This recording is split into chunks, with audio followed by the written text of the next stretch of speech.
এই মুহূর্তে সবথেকে গুরুত্বপূর্ণ খবরের দিকে নজর রাখবো। আজই বিজেপিতে যোগদান তাপস রায়ের। আপনারা জানেন যে তৃণমূল কংগ্রেসের সমস্ত রকম পদ থেকে তিনি ইস্তফা দিয়েছেন।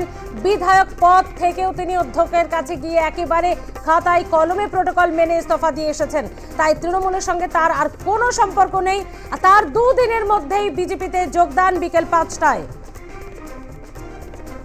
এ বিষয়ে আরো বিস্তারিত জানাবে আমাদের সঙ্গে রয়েছে আমাদের প্রতিনিধি সুচারু মিত্র। সুচারু, এটা মনেই করা হচ্ছিল যে প্রধানমন্ত্রী যখন এবার রাজ্যে আসবেন তখন হেভিওয়েটদের যারা অন্য দল ছাড়বেন তাদের যোগদান আজ বিকেল 5টায় সেই দিনক্ষণ চূড়ান্ত হলো তাপস রায়ের ক্ষেত্রে। আপডেট কি?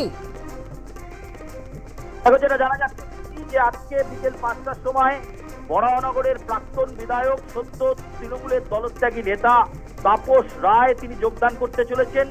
সল্টলেকের যে বিজেপি দপ্তর রয়েছে, যে নতুন সদর দপ্তর, সেই নতুন সদর দপ্তরে বিকেল 5টার সময় জয়েনিং হবে। তাপস রায় আজ থেকে বিজেপিতে যোগদান করবেন। অর্থাৎ যে জল্পনা ছিল যে তিনি বিজেপিতে যোগদান করতে পারেন, সেই জল্পনা থাকছে না। স্মৃতি, খানিকটা পরেই তিনি যোগদান করতে চলেছেন।